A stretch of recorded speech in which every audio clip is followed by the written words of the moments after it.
ओए होए, खिचड़ी पसंद है आपको? मुझे तो बहुत पसंद है। और क्यों ना हो, मेरे लड्डू गोपाल को पसंद है। आपको पता है, श्री कृष्ण भगवान को खिचड़ी बहुत पसंद है। और खिचड़ी उत्सव, आज मैं आपसे इस विषय पर बात करने वाली हूँ। नमस्कार, सुस्वागतम, वेलकम, अभिनंदन। मैं हूँ आपके साथ आपकी अपनी होस्ट सिंधु डॉक्टर वाई राखी। आपका स्वागत अभिनंदन करती हूँ आपकी, मेरे और माता रानी के इस खूबसूरत से यूट्यूब चैनल पर। 22 दिसंबर दिन है सोमवार का, जिस दिन भारत में खिचड़ी उत्सव मनाया जाता है।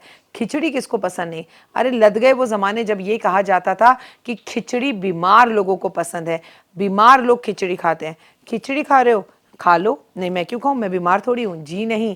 अब तो आप कभी जाके साउथ में खिचड़ी खाइए, इतनी यम्मी खिचड़ी बनती है वहाँ सब्जियां डालकर।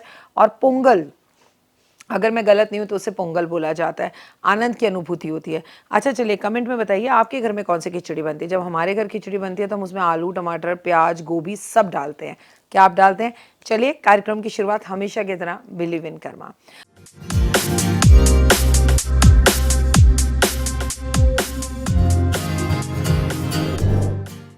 22 दिसंबर दिन है सोमवार का। खिचड़ी में देसी घी डाल दें तो वो टेस्ट बढ़ जाता है। अब खिचड़ी की बात हो रही है तो चलिए आज इस वीडियो में खिचड़ी उत्सव के बारे में मैं आपसे बात करने वाली हूँ।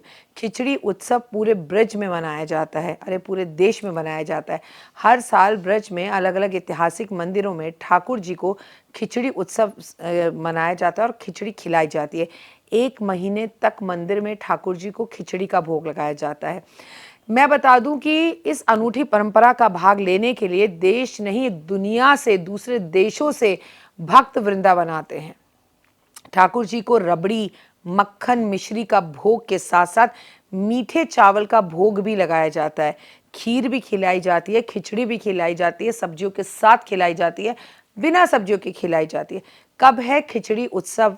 मैं बता दूं, इस बार वृंदावन में खिचड़ी उत्सव की शुरुआत 22 दिसंबर से होगी और दिन होगा सोमवार का। वो हुए फिर से मेरे महादेव का दिन। वृंदावन में खिचड़ी उत्सव इस महीने चलता रहेगा, दिसंबर के पूरे महीने, यानी दिसंबर से लेकर जनवरी के पूरे महीने में ये चलने वाला है। कन्हैया की नगरी में खिचड़ी उत्सव होगा। तो क्या आप खिचड़ी खाने कन्हैया के इस उत्सव में जा रहे हैं? अरे वहाँ जाना तो उसकी मर्जी पर है, वो बुलाएगा तो ज़रूर जाएंगे। हाजिरी लगा लीजिए, बुला ही लेगा। और जब जाएं तो मेरे हिस्से की भी खा लीजिएगा। वृंदावन में प्राचीन मंदिरों में खिचड़ी उत्सव की शुरुआत मार्गशीर्ष के महीने में शुक्ल पक्ष की द्वादश से होती है। बांके बिहारी के मंदिर में खिचड़ी उत्सव की शुरुआत पौष के महीने में होती है। वृंदावन और राधा वल्लभ के मंदिर में खिचड़ी शुरुआत पौष के महीने की मकर संक्रांति पर होती है। सभी मंदिरों में ये उत्सव अलग अलग महीने में अलग अलग तरीके से मनाया जाता है, पर यह बात सही है कि पौष के महीने में मकर संक्रांति से इस बार 22 दिसंबर से मकर संक्रांति तक ये उत्सव मनाया जाने वाला है।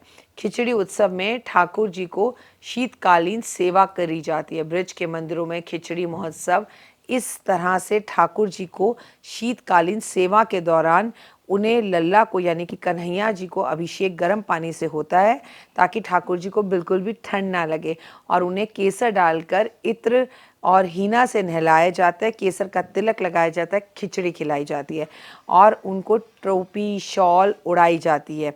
इस महीने तक उनके चरण के दर्शन जो हैं वो बंद रहते हैं। चावल, दाल की खिचड़ी, लौंग, इलायची, तेज पत्ता, मेवा और कई दूसरे पदार्थों को मिलाया जाता है। खिचड़ी के साथ पापड़, सब्जी, दही, अचार, खीरा, मेवे, लड्डू, गरम दूध का इस्तेमाल भी होता है। ये श्रृंगार भोग ठाकुर जी को अर्पित किया जाता है और प्रसाद के रूप में सबको बांटा जाता है। ठाकुर जी का प्रिय उत्सव खिचड़ी उत्सव है और खिचड़ी उत्सव ठाकुर जी का प्रिय उत्सव है। अब हम में से बहुत सारे लोग विदेश बैठे होंगे, बहुत सारे लोग बहुत दूर बैठे होंगे। अगर आप इस उत्सव में ना भी जा पाएँ तो अपने घर में बैठे हुए भगवान को, जो तारीख मैं बता रही हूँ, इस दिन प्लीज़ खिचड़ी का भोग ज़रूर लगाएं। इस उत्सव को गोस्वामी कमल नयन महाराज ने शुरू किया था। खिचड़ी उत्सव के समय पर ठाकुर जी को अलग अलग रूपों में दिखाया जाता है, वो अलग अलग रूप में नज़र आते हैं। इस दौरान ठाकुर जी कभी फूल वाले बनकर आ जाते हैं, उनके दर्शन दिखाए जाते हैं, कभी डॉक्टर बनकर, कभी शिक्षक बनकर, कभी विद्यार्थी बनकर, कभी भगवान शंकर बनकर, और दाऊ जी, बांके बिहारी युगल सरकार जैसे अलग अलग रूपों में भक्तों को अपने दर्शन देते हैं। कितना खूबसूरत है ना हमारा ये समाज, हमारे ये दर्शन, हमारी ये चीज़ें। खिचड़ी का नवग्रहों से क्या संबंध है, आइए मैं आपको बताती हूँ। हिंदू धर्म में मान्यता के अनुसार खिचड़ी उत्सव खिचड़ी का एक जादुई प्रसाद है और कहते हैं भगवान को ये भोग लगाकर उनसे कुछ भी मांगो वो मिल जाता है। भगवान जी को खिचड़ी बेहद पसंद है और आप जानते हैं खिचड़ी खाने से नवग्रहों की कृपा आप पर बरसती है। हिंदू धर्मशास्त्र में अनुसार कहा जाता है कि खिचड़ी को जो भी चीज़ इस्तेमाल की जाती है उन सब का संबंध नवग्रहों से होता है। खिचड़ी में चावल चंद्रमा और शुक्र का प्रतीक है। खिचड़ी में पड़ने वाली काली दाल शनि और राहु केतु का संबंध है। खिचड़ी में पड़ने वाली हल्दी बृहस्पति का संबंध है। हरी सब्जियां बुध का संबंध है।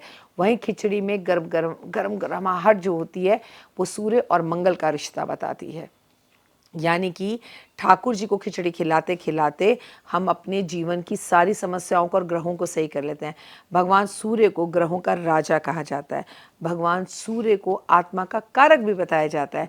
मान्यता के अनुसार भगवान सूर्य को खिचड़ी का भोग लगाना बहुत ही शुभ होता है। अति कृपा भगवान की मिलती है। शनिदेव न्याय के देवता है, कहा जाता है कि उन्हें अगर आप मकर संक्रांति पर खिचड़ी का भोग लगाते हैं काली उड़द की, तो आपके जीवन के अंदर शनि का कोई भी नेगेटिव प्रभाव नहीं रहता। भगवान विष्णु को खिचड़ी बेहद पसंद है। उन्हें आप किसी भी बृहस्पतिवार वाले दिन अगर खिचड़ी का भोग लगाते हैं तो गुरु दोष आपकी कुंडली से खत्म होता है। ओफ, एक खिचड़ी ने हमारे सारे जीवन के कष्टों और तकलीफ़ों को दूर कर दिया। क्या अभी भी आप खिचड़ी नहीं बनाएंगे आज? भाई मैं तो ये सोच रही हूँ कि ये कार्यक्रम ख़त्म होते ही आज मैं खिचड़ी बनाऊँ और खिचड़ी ज़रूर खाऊँ। खिचड़ी बोलते बोलते मुंह में पानी आ रहा है। कुछ चीज़ें होती ही ऐसी है ना जो बड़ी फेवरेट होती है, और साथ में आम का अचार हो तो आनंद की अनुभूति। अच्छा, अचार से याद आया, आपका कौन सा अचार फेवरेट है प्लीज़ ज़रूर बताइएगा। फिर उस अचार से मैं आपको आपकी नेचर बताऊंगी। चलिए अगली बार इस पर वीडियो बनाएंगे और आपको बताएंगे।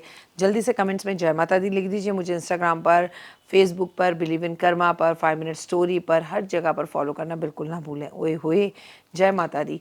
नव वर्ष की हार्दिक शुभकामनाएं और ठाकुर जी की अति कृपा आपके संसार पर और परिवार पर हो। आप 3 दुगनी रात चौगनी तरक्की करें, आप बहुत खुश रहें, आपकी झोलियाँ भरी रहें और ऐसी ऐसी खिचड़ी के भंडारे आप करें कि दुनिया कहे वाह वाह वाह। जय माता दी। तो देख ली वीडियो, कैसी लगी, पसंद आई? चलिए, हो सकता है किसी को पसंद ना भी आई हो, लेकिन अगर हृदय से आप इन उपायों को करेंगे तो आपका फायदा जरूर होगा। बहुत मेहनत करते हैं हम ये वीडियो बनाने के लिए, और मैं ही नहीं सब। तो अगर अभी तक आपने मेरे चैनल को लाइक, सब्सक्राइब, शेयर नहीं किया, जरूर कर लें। अगर आपको किसी भी तरह की कोई जानकारी चाहिए या आप चाहते हैं आपकी बताई हुई वीडियोस मैं बनाऊं, तो आप यकीन मानिए हमारे नंबर आपको सारे वॉलपेपर पर दिखाई देंगे। इन सब नंबरों पर, इन सब नंबरों पर, इन सब नंबरों पर, इन सब नंबरों पर आप हमें तुरंत कॉल करें और कॉल कर कर आप हमें मैसेज करें, व्हाट्सअप करें कि क्या वो विषय है जिस पर मैं आगे वीडियो बनाऊं। आप जो विषय मुझे देंगे उस पर मैं वीडियो बनाऊंगी। और हाँ, रुकिए, जाइए मत। आप में से बहुत से लोग मेरी इन वीडियो को रोज़ देख रहे हैं लेकिन चैनल सब्सक्राइब नहीं कर रहे हैं, और उससे भी ज़्यादा प्रॉब्लम है कि आप मुझे अलग अलग चैनल्स पर देख रहे हैं। मेरा असली चैनल यही है, सिर्फ यही डॉक्टर वाई राखी एस्ट्रोलॉजर चैनल पर ही मुझे देखिए और कहीं नहीं। ये मेरी आपसे रिक्वेस्ट है। जय माता दी। जीवन में है समस्या, नहीं मिल रहा तकलीफों से छुटकारा, नहीं मिल रही मनचाही नौकरी, टूट गया है विश्वास, सांस से आपकी बिल्कुल नहीं बनती और खत्म हो गई है आस, भगवान से आपका विश्वास उठ चुका है।